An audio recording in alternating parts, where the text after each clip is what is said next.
So if you're looking to go full enduro, you've got to get yourself a proper fanny pack. So for me, hip bags are not just a way to be a hipster. They actually serve a very practical purpose in mountain bike. I'm going to go over some of the reasons why mountain bikers should consider getting a hip pack. I'm also going to discuss specifically these two really awesome packs, the Dakine Seeker 6 liter. This is a newer pack in the Dakine lineup, as well as an old favorite, the Dakine Hot Laps 5 liter. My wife has been running this Hot Laps for over a year now. She really likes it, so I'm going to show you a little bit about this. And then we're going to go over this is something that I just picked up for myself, the new Seeker 6 liter.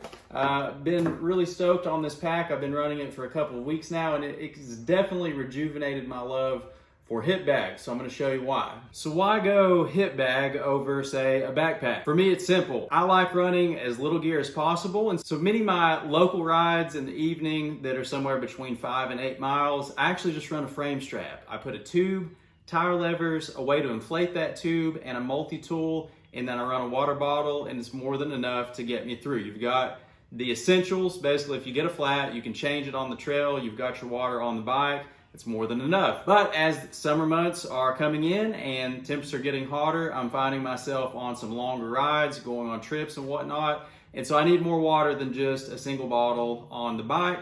And for me, a hip bag is the next step up. It's a really good option, and you can actually carry almost as much gear, if not as much or more gear, as some of the smaller backpacks that you see a lot of people running. Another advantage to running a hip bag, ergonomics. Running the bag at your waist actually significantly decreases the torque on your lower back, your middle back, even your neck and shoulders. When you're running a backpack, the load is distributed across your shoulders and it's much higher up on your spine. That creates torque on your lower spine. It can exacerbate your lower back pain, your middle back pain, even your neck and shoulder pain.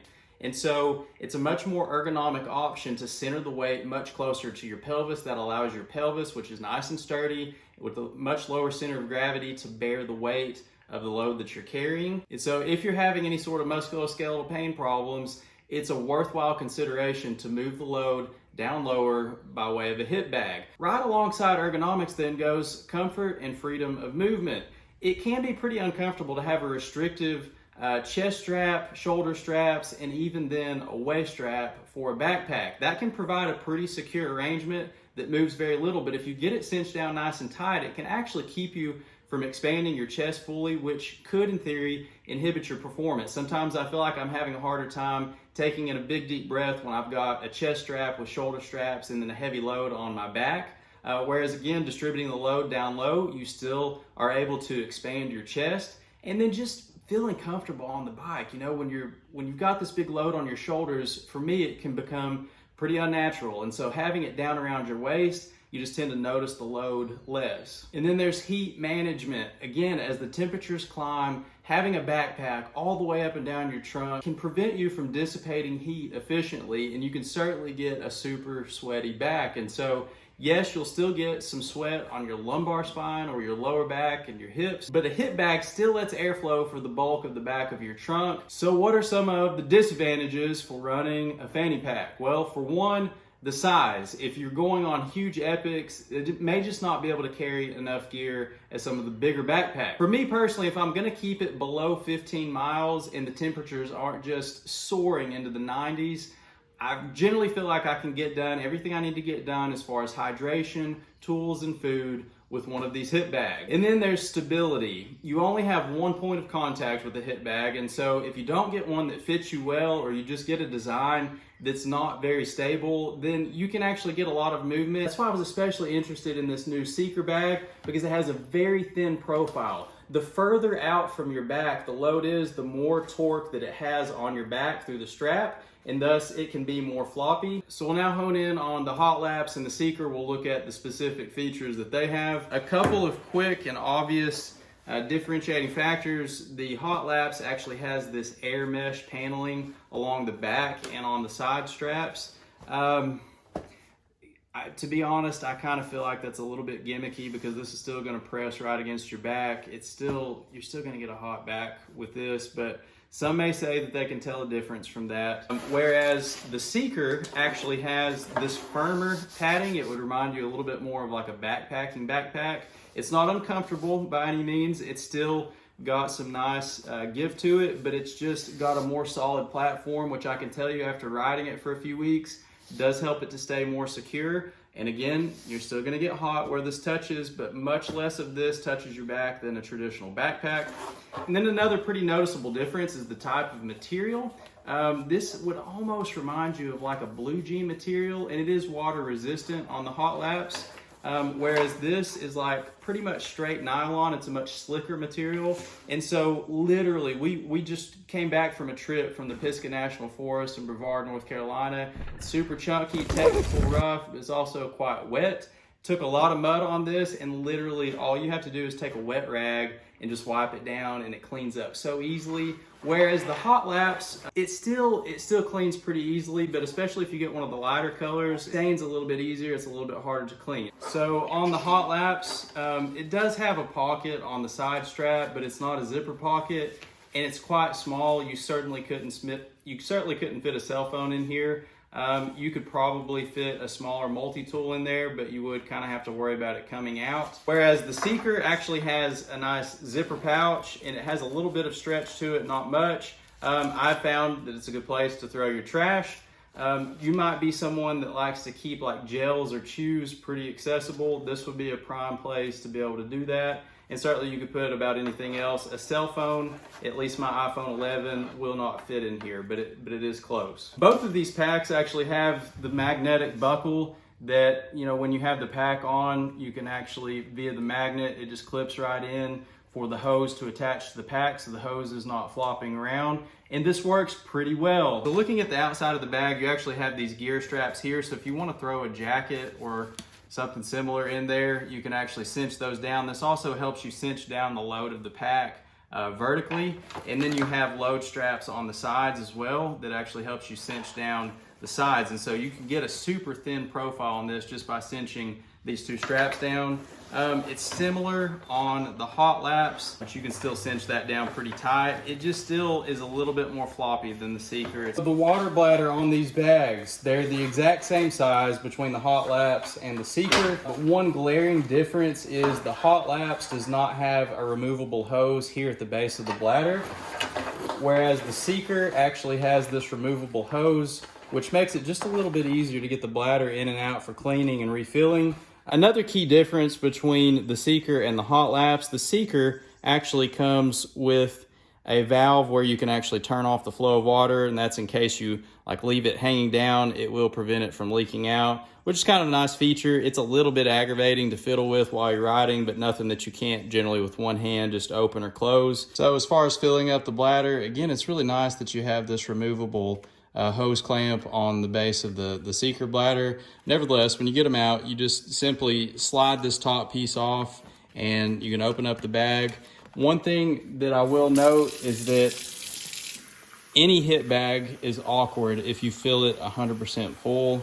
And so we found that typically filling these about 3/4 full, you still get plenty of water, but you lose that sort of awkward bubble on your back filling. And then once you have it filled up, you just fold that back over on itself. The gray piece, it only goes one way, and you just basically slide it back on just like so. And you're good to go. And one thing, you know, on a bladder that's important is just not leaking. And you can see there, I'm holding it at an angle upside down and no leaking whatsoever. So we've got our bladder filled up to probably 80% full there. I think that's a really nice way to do it instead of cramming it completely full like we said. And again, the nice part is you can actually leave the hose in the bag on the Seeker. That hose just simply clicks right back in just like that. And it really just slides right into place. You don't have to do a ton on the way of adjusting it. Just kind of give it a little bit of a wiggle. And then you've actually got a little strap to be sure that that's nice and secure. It just comes through your little gray piece just like that. Now, as far as loading this thing up, I have found that it's actually, for me personally, easier to just put my tube in with the bladder bag, and then you can just zip that back up just like so. And then that leaves you a ton of room in this front pouch. I like to put my multi-tool in the front pouch that has the little Velcro strap here. And that way that's a consistent place. And then the sky's the limit on how you do it. You have a couple of little straps there that are a really good place to be able to put your tire pump. And so that just slides right in like so. And then all of your little small bits, you can actually, there's a zippered pocket in there that's a perfect place to be able to put all the smaller stuff. And so you can just dump it literally all right in the zipper, and that way you know it's there. This also has a place in the zipper pocket to be able to keep your key, and so I typically will attach this to my key ring just so that I know right where it's at. There's a little bit of like a suede backed pocket here that the iPhone 11 actually fits nicely in, and there's actually another strap right next to the pump strap that's a good place to put your tire levers. If you want to take some stand sealant, you can actually just put it right in line. So as far as food, like I said, there's definitely still plenty enough room for food. Here's 3 different types of bars, easily fits in there. So chuck it in, pull that tight. If you wanted to throw in a rotten banana, you've actually got room to do that on the water bladder side. If you wanted to take, some extra barbecue sauce, there's actually room to be able to do that, because I know that many of you like to do that for performance. So just trying to give you an idea of how much this thing can store. I'm really hoping I can get that barbecue sauce in there. So there's that barbecue sauce, 3 bars, plenty of gear, pretty much almost 2 liters of water. There you go. As far as actually putting the bag on, it's literally as simple as throwing the 1 strap around, throwing the buckle on. Now, again, for me, size 30 waist, there's a lot of excessive strap. I don't want that flopping around. The good news is you actually have this extra little piece here that you can cinch it down with, and then you just basically take your magnetic buckle and just get your magnet lined up, and it literally just clips right in. And if you've got it snug, there's really not a lot of upward movement in the pack. All right, so I'm still loaded up just like I showed you, about 80 to 90% water. I've got all the kit, all the food in there, minus the barbecue sauce. We're gonna go off from the home jump just to give you an idea of the stability of the pack. And I really am somebody that likes to spend as much time in the air as possible when I'm riding, and so for a pack to be moving around a lot would be a huge buzzkill for me. And so probably between a 3 and 4 foot drop, and to be honest, I did not even think about the pack being on my body, and I certainly didn't feel much movement. So if I can take that sort of drop on this bike and not be thinking about the pack, it definitely checks the stability box for me. So I hope this has helped you decide just how broed out do you want to go, and is a hip bag a good option for you. We've covered 2 really good options, the Dakine Hot Laps and the Seeker. I've really been loving the Seeker, but I think either bag is going to be a phenomenal option for most mountain bikers. If I've missed a pro or a con of running a hip bag, definitely leave that in the comment section below. Please consider subscribing to the channel. I would greatly appreciate it. I'm going to be bringing you more content coming your way very soon. And as always, thanks for watching.